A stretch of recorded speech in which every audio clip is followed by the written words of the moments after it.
আসসালামু আলাইকুম। সম্মানিত সাংবাদিক ভাইরা, আপনারা জানেন কিছুক্ষণ আগে বাকু থেকে চার্টার্ড বিমানের ফ্লাইটে 186 জন যাত্রী ঢাকায় অবতরণ করছেন। এই যুদ্ধকালীন সময়ে গণপ্রজাতন্ত্রী বাংলাদেশ সরকারের মাননীয় প্রধানমন্ত্রী জনাব তারেক রহমান, ওনার একটি লক্ষ্যই ছিল যাতে বাংলাদেশি নাগরিক যারা স্ট্যান্ডার্ড আছেন তেহরানে, মধ্যপ্রাচ্যে, এদের ইভ্যাকুয়েশনকে উনি সর্বোচ্চ প্রায়োরিটি দিয়েছেন। এবং বারেবার আপনারা দেখছেন আমাদের পররাষ্ট্র মন্ত্রণালয় থেকে যে প্রেস রিলিজগুলো আসছে, সবসময় স্টেটমেন্টগুলোতে আমরা বাংলাদেশি নাগরিকদেরকে প্রাধান্য দিয়েছি। এদের ওয়েলবিং, সেফটি অ্যান্ড ইভ্যাকুয়েশন এগুলোই মূল লক্ষ্য এবং প্রাধান্য পাইছে। আপনারা জানেন আজকে যে 186 জন যাত্রী এখানে আসছেন, আলহামদুলিল্লাহ পৌঁছেছেন সুস্থভাবে। এটার জন্য একটা যৌথ উদ্যোগ আমাদের দূতাবাসগুলো প্রত্যেক জায়গায় যেখানে ঐক্যবদ্ধভাবে যেখানে কোঅর্ডিনেট করার দরকার সর্বোচ্চ কোঅর্ডিনেশন দিয়েছেন। এর জন্য ধন্যবাদ জানাই আমাদের দূতাবাসের কর্মকর্তাগণদেরকে। তারপরে আবারও ধন্যবাদ জানাই আপনার ইরানের সরকারকে, আজারবাইজানের সরকারকে, যারা আমাদের সাথে যৌথভাবে উদ্যোগ আমরা কোঅর্ডিনেট করতে পেরেছি যে আমাদের নাগরিকদেরকে ঢাকায় সুস্থভাবে ফিরিয়ে আনা।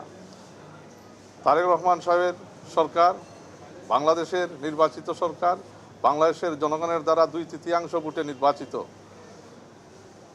এই সরকার অপেক্ষা করে না জনগণ তার কাছে যাওয়ার জন্য কোনো দুর্যোগে বা কোনো চ্যালেঞ্জিং সিচুয়েশনে, বরঞ্চ এই সরকার জনগণের কাছে যায়। এবং আমাদেরকে আজকে দেখেন আমরা 3 জন মিনিস্ট্রিয়াল র্যাঙ্কের গভর্নমেন্টের সিনিয়র অফিসিয়াল এখানে উপস্থিত, সরাসরি প্রধানমন্ত্রীর মাননীয় প্রধানমন্ত্রীর নির্দেশে উনি গুরুত্ব দিয়েছেন যে আমার বাংলাদেশি নাগরিক যারা বিকেল থেকে উনি মনিটর করতেছেন যাতে এখানে ভালোভাবে এসে পৌঁছে, এদের কোনো যাতে কোনো চ্যালেঞ্জিং যত সহজ করা যায় পথ এখানে আসার সহজ করার জন্য সার্বক্ষণিক মনিটরিং করছেন এবং আমাদেরকে সশরীরে বলছেন উপস্থিত থাকতে, যেটা আমার যতটুকু জানা বাংলাদেশের ইতিহাসে কোনো সরকারই আগে করেনি।